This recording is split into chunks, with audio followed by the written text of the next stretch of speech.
Today we have Rico Lamoureux on. He is going to be talking about his new book, but he's also going to be talking about a couple other books, but we're going to publicize the new book that he has out. It's called Riker's Calling. Rico Lamoureux, thanks so much for your time. Greatly appreciated. I'm looking forward to this conversation.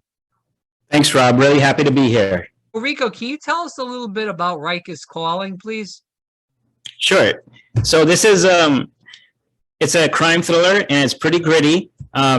But that's because I believe in you got to be true to the universe you're writing in, your storytelling in. And so when it comes to crimes, they are gritty. And so, I don't hold anything back really when it comes to this series. And so this is book one, and it's about Jeremy Riker. And just a little bit of his backstory. He was bullied while he was growing up. And so he's always had this thing inside him about injustice and bringing justice to those who have suffered injustice. And but when he was a teenager, he suffered an accident, and he basically had some surgery on his back, and so he recovered, but it kind of threw him off track because he wanted to be a cop. And so now with this I really don't want to say disability because he is still a badass. And but yeah, the police academy won't let him in. And he's been trained because he has some close friends in the academy. in the police force, because he joined when he was younger, and where the ride-alongs and so forth. And sure. Actually, that's where the accident happened. I don't want to give it away, but that's where the accident happened that actually hurt him when he was a teenager. And so anyway, he had this mentorship with one of the older cops, and so he grew up around them, and they trained him in self-defense and so forth. And so yeah, that's where he got his knowledge from. So even he couldn't be a cop, so he decided to become a PI. And this first book, it's actually the antagonist is he is a psychopath, yeah, but he comes from he's been, let's see, how do I explain it? When several years, it takes part in two parts. So the first part is like in the 90s, where he first starts off, and that's where the antagonist starts to root into his life. And then after a while, he just dropped the serial killer just drops off the map. Nobody knows what happened to him. But then several years later, he comes back, and so he roots himself again into Riker's life, and that's where you pick up on the action. And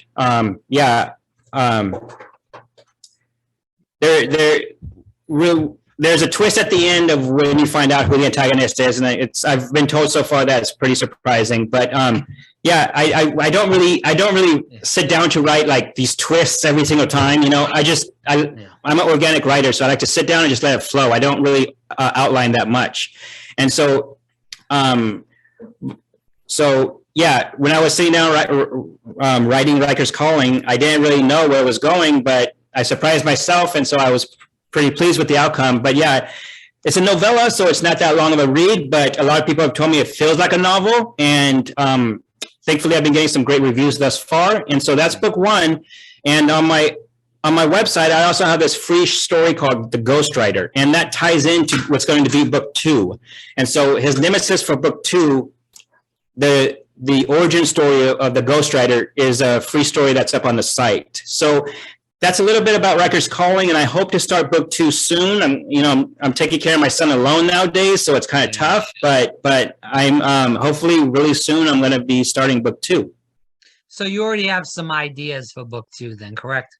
Yeah, I do have the title and cover, so I'm going to be revealing that hopefully sooner than later and through the website. But yeah, basically, the short story that's like a prequel introduces the new antagonist that's going to be taking on Riker in book two. So are you the publisher and the editor for these? So you self-publish and self-edit, or no? Yes, I do. Wow, that's impressive. Yeah.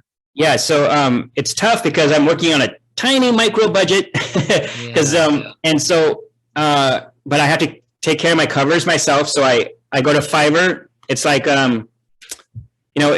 it's like kind of like an outsourced place, Fiverr.com. You can find these people from different areas of the world, and they don't charge as much as here in the States because they're from different parts, like the Middle East or so forth. And so when I can afford it, I work with like a graphic designer to do my covers and so forth. And then I'm trying to teach myself also the book marketing and everything, but I only have so much time on the computer every day due to my eyesight, my poor sight. And so I easily strain my eye when I'm on the computer, so it kind of makes it tough, but I'm trying to just get the word out there, and hopefully, Riker will take off. So when we talk about Riker's Calling, when the viewer reads this, what do you hope they get out of the book? Well, you see, since I write in different genres, I write a lot of literary fiction as well, and that's more like soulful to me. But the crime thriller, so it's a lot of entertainment, and there is substance there, but I want to thrill the audience, I want to engage them and draw them into the story and thrill them. And, so the number one thing is I always want to engage my audience. And so, I believe also that when you're reading fiction, if it's good fiction, that it helps you grow. It can help your emotional intelligence, and it can help your creativity, your imagination, and so forth. And so, maybe fiction is one of the few mediums where you can experience another person's perspective. So where there's through a different sex, different race, different religion, and so forth. And so, in any of my books, I try to incorporate that so that it can help people grow. But again, compared to my other books, this is more entertainment level type, with the crime thriller and everything, just to thrill the audience. I mean, not just to, but to take them on a thrill ride. And if they also take some things away from it that can help them change their perspective, then that's great. But what is your favorite genre to write? Is it crime? Well, the reason why I'm a multi-genre author is because I can't stand to be put in one little box. Okay. So, because I say it's like watching movies. Don't we watch different kinds of movies all the time? One night we're in the mood for comedy. One night we want some action. One night we want a tearjerker that's Oscar-worthy, and so forth, right? And so I always felt the same way about storytelling. And I grew up with all these different kinds of stories. As long as they're great stories, not cliche and all that. But when I was 10 years old, I was so moved by the movie Amadeus and the movie Gandhi, and I would watch those two movies on HBO over and over. My family were getting fed up with it, and for a 10-year-old, that's kind of odd, right? Because those are powerful dramas. But so I really love writing literary fiction, moving, really powerful type stories that really tugs at the heart and soul. But I'm also love writing the crime thrillers because it's a lot of fun, and it really also challenges me to devise these different plot twists and so forth. So because I'm a multi-genre author, I really enjoy all kinds, even children's picture books. I just love all different kinds of writing styles. So you've wrote quite a few books, and you kind of teased that a little bit in this interview. Can you talk about a few of the other books that you've written for the audience, please? Sure. So let's see. I have a horror book called The Mirrored Staircase, and that's like an urban legend type story where people don't really know if it's real or not. So it takes place in modern times, but the origins go all the way back to the days of slavery. And especially nowadays, a lot of people, things are kind of changing where you see where people say like, oh, if you're not this, you should not write about this, right? Or if you're not that, you should not write about that. Yeah. And, that I think that's really stifling the storyteller. Yeah. And so I kind of ignore it, but with The Mirrored Staircase, I am respectful, and I think, of course, I'm not African-American, but right. I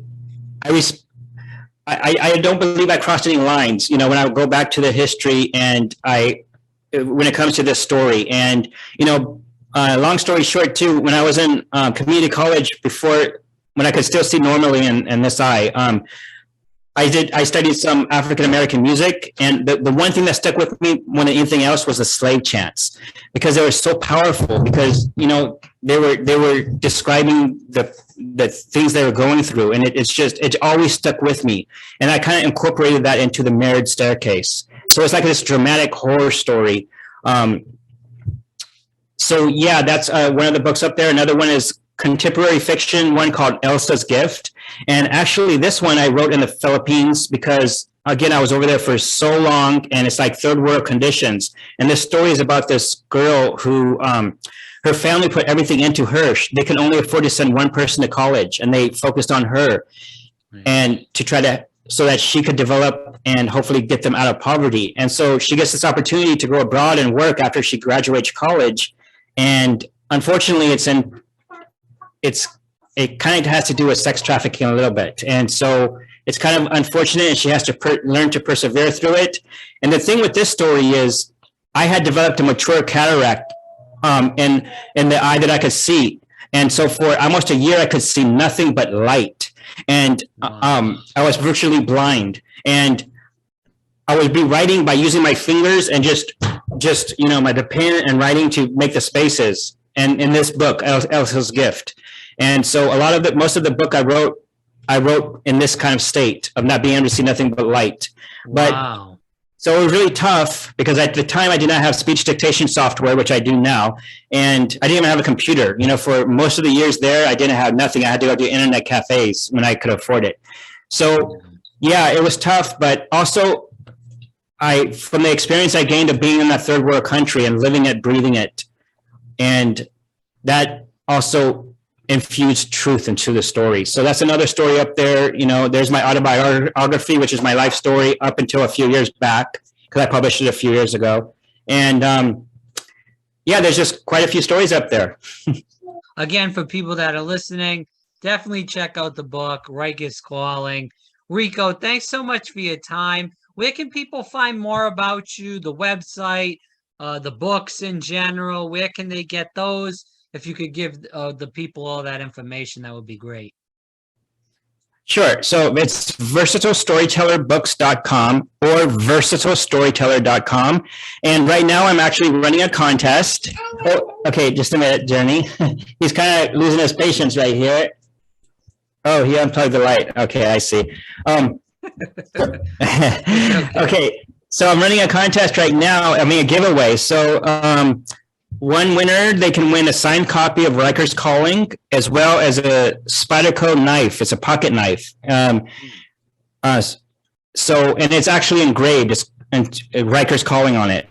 And so it's a pretty cool knife. I would like to keep it for myself, but I'm going to give it away for the contest. But that's for another.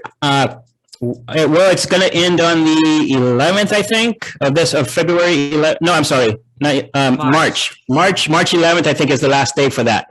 So again, they can go to versatilestoryteller.com or versatilestorytellerbooks.com to enter that contest for the link, and also for the free story of the Ghostwriter, which links into the Jeremy Riker series and all the other books. And and again, the signed copy of Riker's Calling, because it's now available in print as well.